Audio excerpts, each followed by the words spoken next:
The Lord be with you and with your spirit. A reading from the Holy Gospel according to Matthew. Peter approached Jesus and asked him, "Lord, if my brother sins against me, how often must I forgive? As many as 7 times?" Jesus answered, "I say to you, not 7 times, but 77 times. This is why the kingdom of heaven may be likened to a king who decided to settle accounts with his servant. When he began the accounting, a debtor was brought before him who owed him a huge amount. Since he had no way of paying it back, his master ordered him to be sold, along with his wife, his children, and all his property, in payment of the debt. After that, the servant fell down, did him homage, and said, 'Be patient with me, and I will pay you back in full.' Moved with compassion, the master of that servant let him go and forgave him the loan. When that servant had left, he found one of his fellow servants who owed him much smaller amount. He seized him and started to choke him, demanding, 'Pay back what you owe.' Falling to his knees, his fellow servant begged him, 'Be patient with me, and I will pay you back.' But he refused. Instead, he had the fellow servant put in prison until he paid back the debt.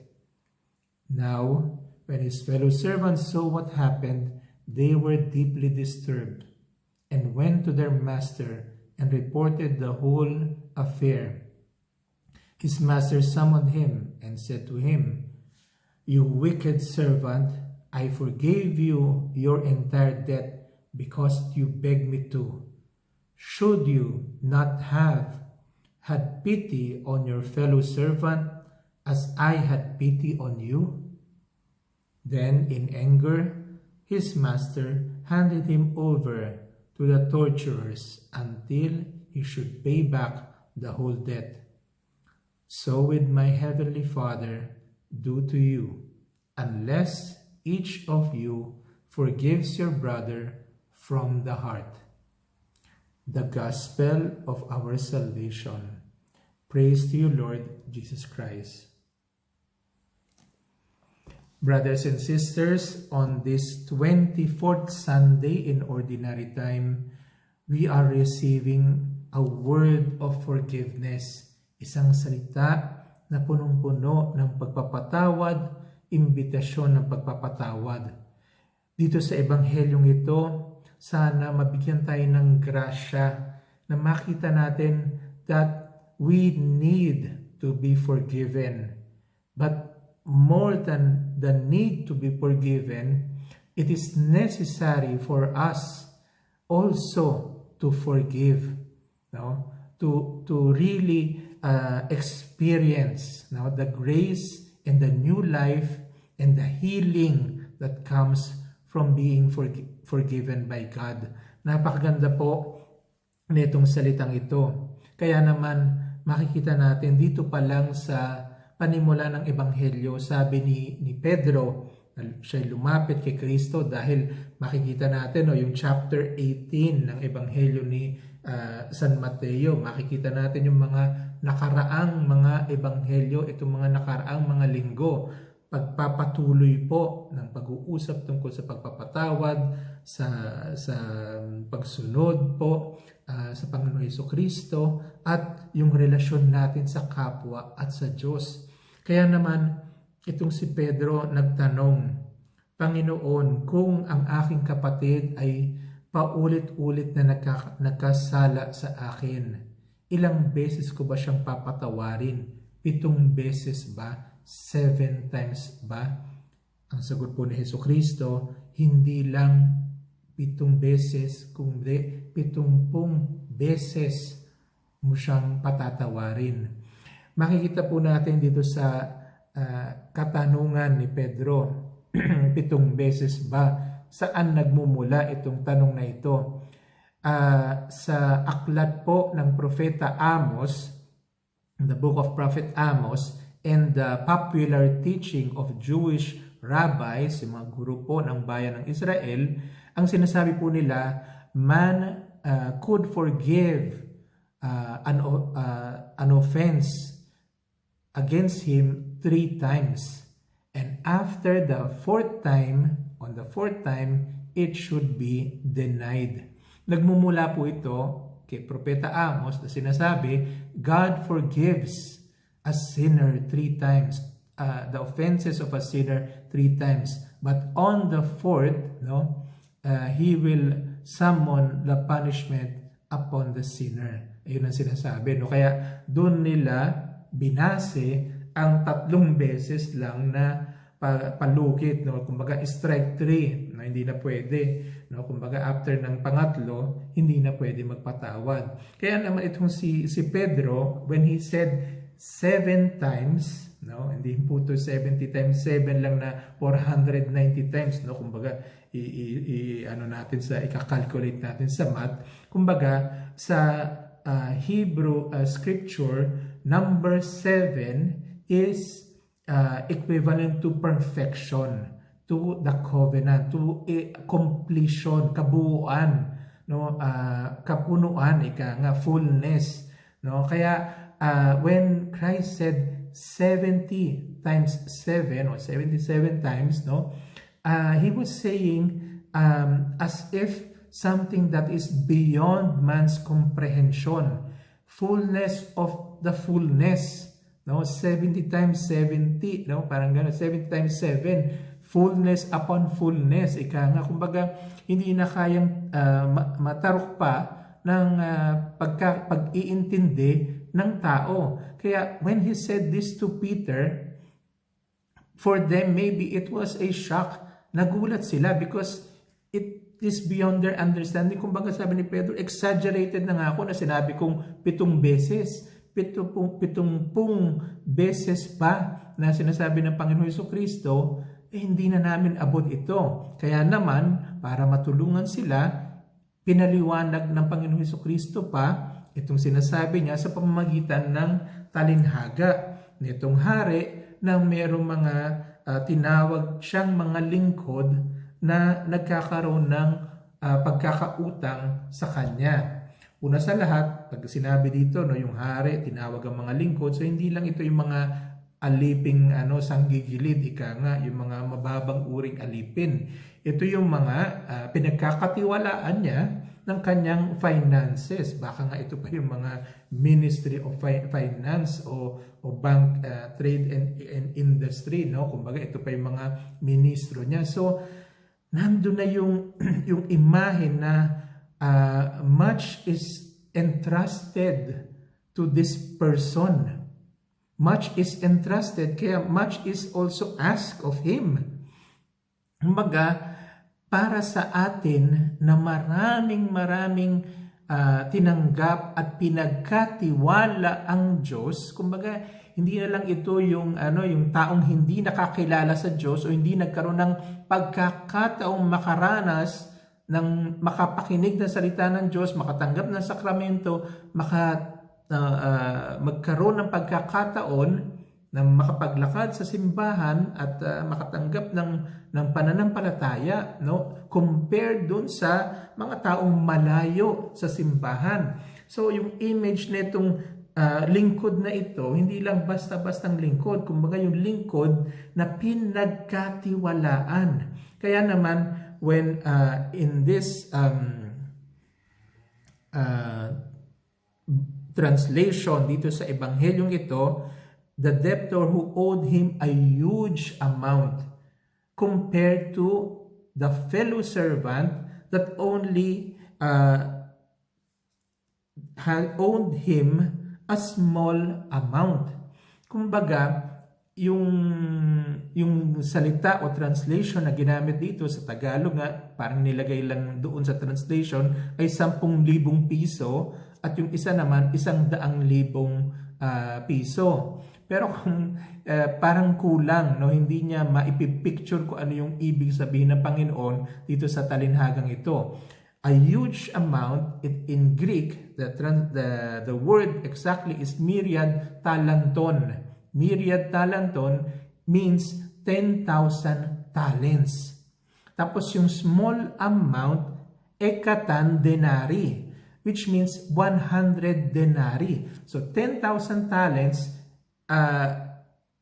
against 100 denari. Na ito ngang nagpakatira pa, itong lingkod na ito, pinatawad, at kanyang paglabas, yung nakita ng fellow servant, yung kasamang kauri na maglilingkod, no? Siguro hindi ito yung gaya niya na pinagkatiwalaan, ito yung mga lower level servants, no? Kumbaga para sa mga ibang tao na hindi nakatanggap ng salita, hindi nakatanggap ng grasya, malayo sa pananampalataya. Madalas ito yung mga taong nagkakasala sa atin o nakakagawa ng mali o pagkakautang sa atin. Kaya naman, anong value ng 10,000 talents? Sabi nga, 1 talent is equal to 10,000 denari. So, ang ibig sabihin, 10,000 talents will be equal to 100 million denari. Ang isang denaryo po ay isang kabayaran para sa isang araw na pagtatrabaho. Kumbaga daily wage o minimum wage pa nga yun. Ito yung mga nagtatrabaho sa field, sa farm, o yung mga pahinante, ito pa yung minimum wage na tinatanggap ng isang trabahador nung panahon ni Jesucristo. 1 denari a day. So, sa isang taon, ang isang average worker ay pwedeng kumita ng, sabihin na natin, 300 denari. Ngayon, kung ang halaga ng 10,000 talents ay 1 million denari, ilang taon kang magtatrabaho para mabayaran mo ito? 1 million denari would be at least equivalent to 273,000 years na pagtatrabaho. 1 denari a day kung kikitain mo. So, by Christ using this example of 10,000 talents, sinasabi niya na hindi ito na kayang bayaran. Ang pagkakautang netong lingkod na ito ay walang kabayaran dahil imposible siyang mabayaran ito dahil ang buhay ng tao, sabi nga ng Salmo, 70 is the life of the person or a man, and 80 for those who are more robust or more stronger, yung mas malakas.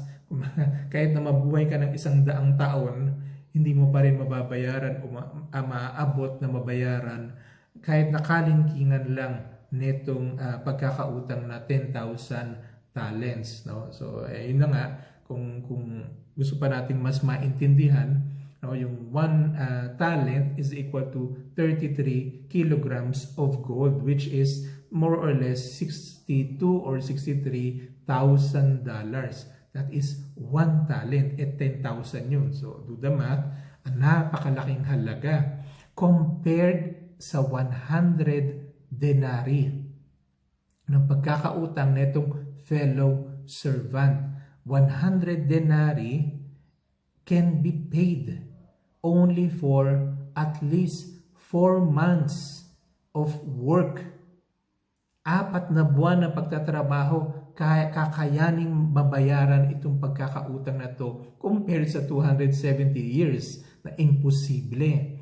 Kaya naman, makikita natin yung reaksyon, yung pinaratang na kaparusahan. He was brought to prison, binenta kinulong, binenta para maging alipin, na ang halaga ng isang alipin ay 2,000 denari. So, ibig sabihin, mas mabagsik kaysa doon sa halaga ng pagkakautang. Kaya makikita natin dito that we can be more exacting, mas mabagsik tayo laban sa ating kapwa. Kaya naman, ano ang sinasabi nitong ebanghelyong ito with all the figures? Baka nalito na kayo with all the figures that I am saying. That our debt, yung ating pagkakautang sa Diyos, ay hindi mababayaran, ay hindi kayang bayaran. Ngunit ang pagkakautang ng ating mga kapwa ay maaari na mabayaran. Sabi nga natin, di ba, lagi sa Our Father, forgive us our sins as we forgive those who sin against us. No? Napatawarin ang mga nagkakasala o nagkakautang sa amin gaya ng aming pagpapatawad, no, sa mga nagkakautang sa amin, no? At huwag ipahintulot sa tukso, do not abandon us in temptation, no? Kaya nga yung sinasabi dito that God has forgiven us. Ang tanong, bakit itong lingkod na ito ay nagiging mabagsik o mabagsik sa kanyang kapwa lingkod?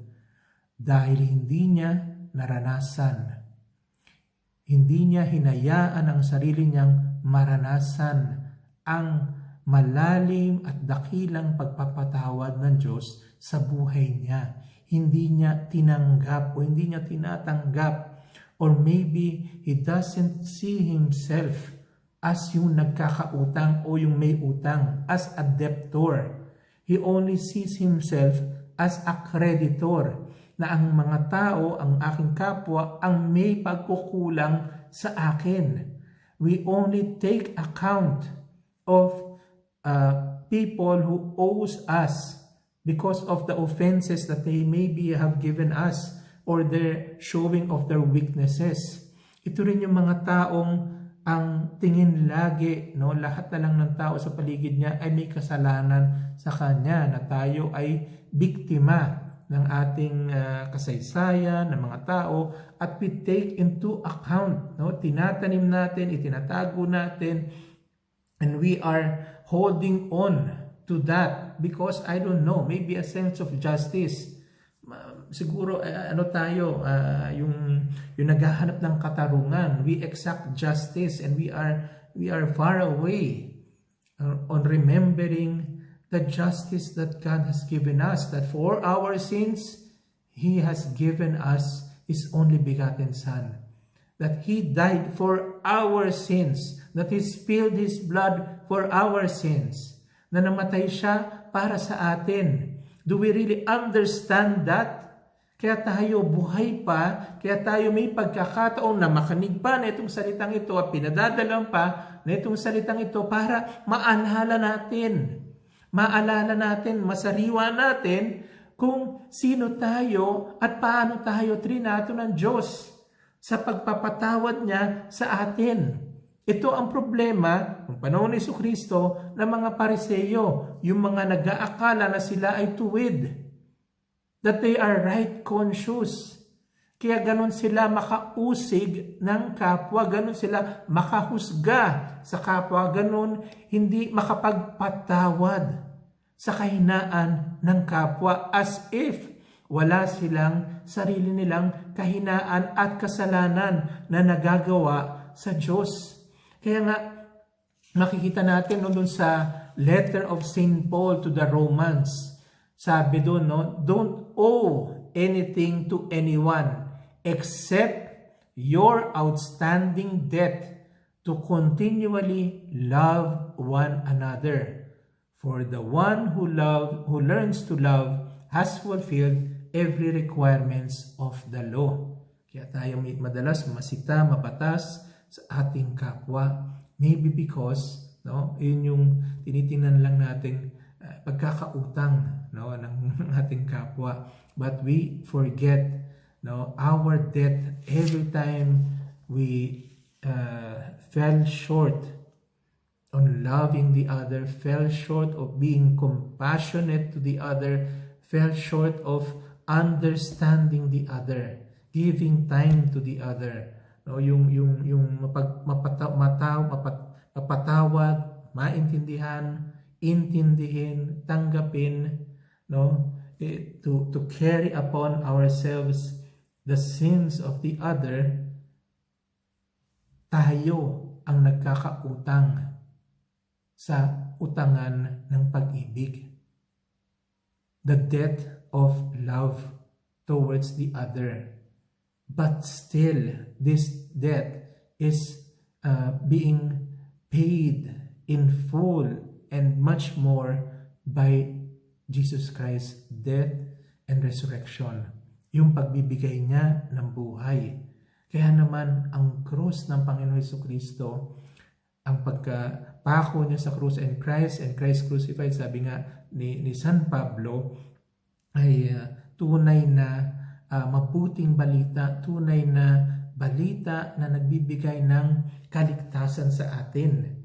Yung mapatawad natin ang ating kapwa, gaya ng pagpapatawad sa atin ng Panginoon.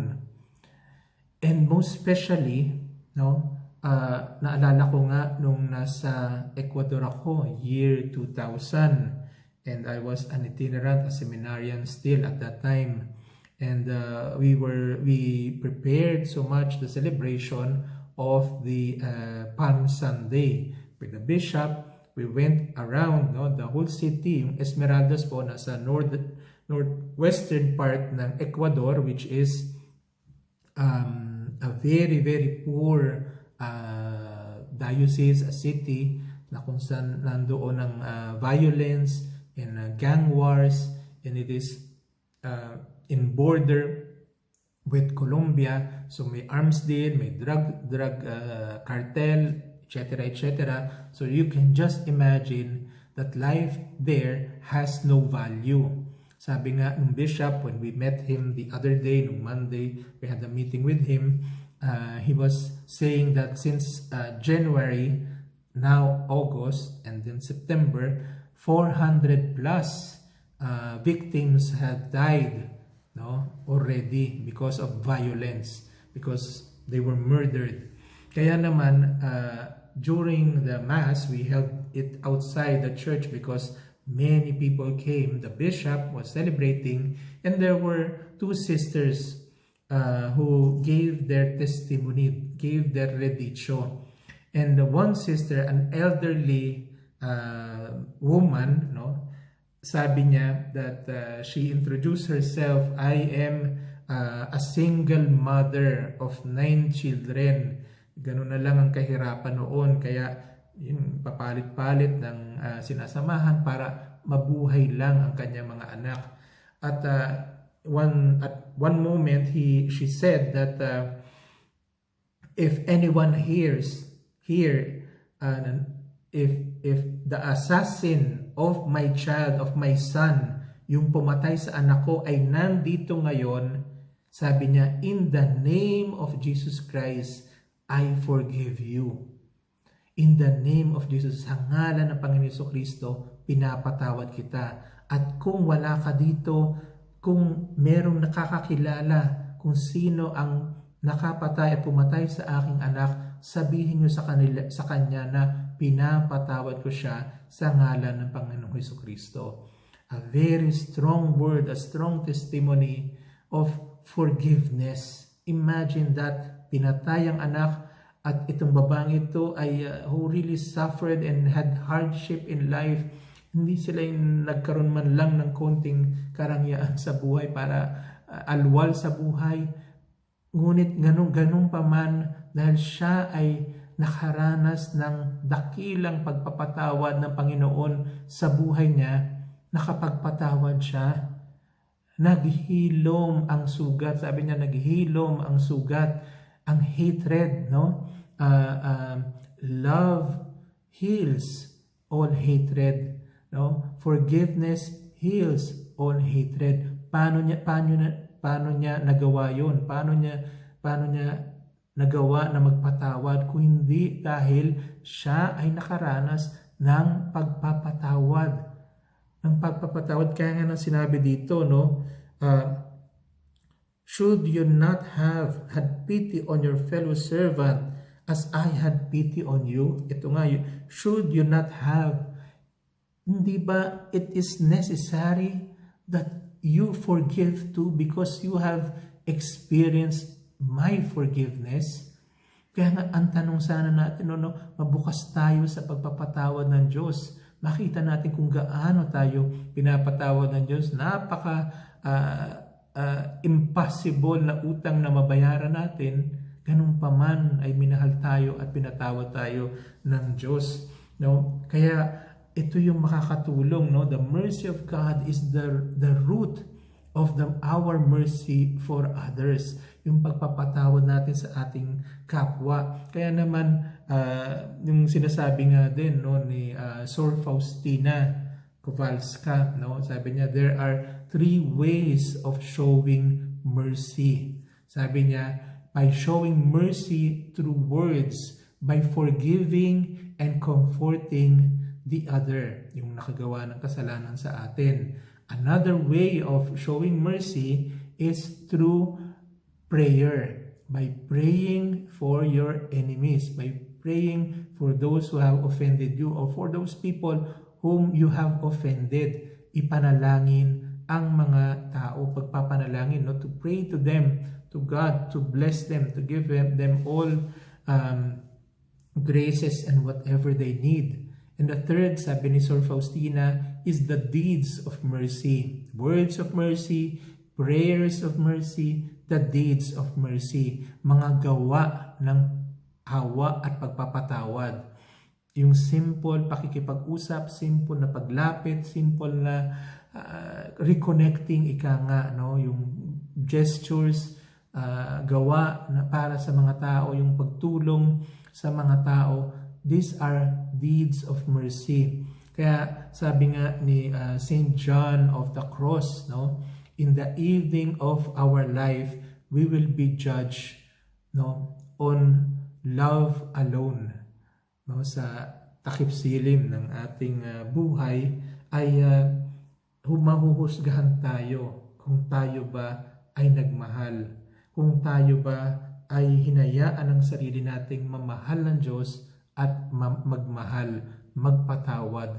Kaya naman mga kapatid, itong salitang ito, napakalakas na panalangin sa atin, na pag-imbita sa atin, helping us to really let go of our hatred, let go of our form of justice, let go of our victimism, and let go of our persecution complex, and let go and let God really heal our hearts. Dahil dito lang tayo makakatanggap ng tunay na kalunasan, tunay na kagalingan at tunay na kapayapaan. Kaya nga, let us be, sabi ng St. Francis, instruments of peace. Where there is hatred, let me show love. Where there is sin, forgiveness, pardon. Kaya naman mga kapatid, sabi nga dito, so will be my heavenly Father do to you unless each of you forgive your brother from the heart, mula sa puso. Kaya mga kapatid, mula sa puso, tayo ay pinatawad ng Diyos, tayo ay binigyan ng pagmamahal. Sana rin tayo ay makapagpatawad. Let us pray for one another and let us show compassion and mercy to one another. Dahil tayo mismo ay pinatawad ng napakalaking utang na meron tayo sa Diyos. Kaya naman, mga kapatid, I wish each and everyone a blessed 24th Sunday in Ordinary Time.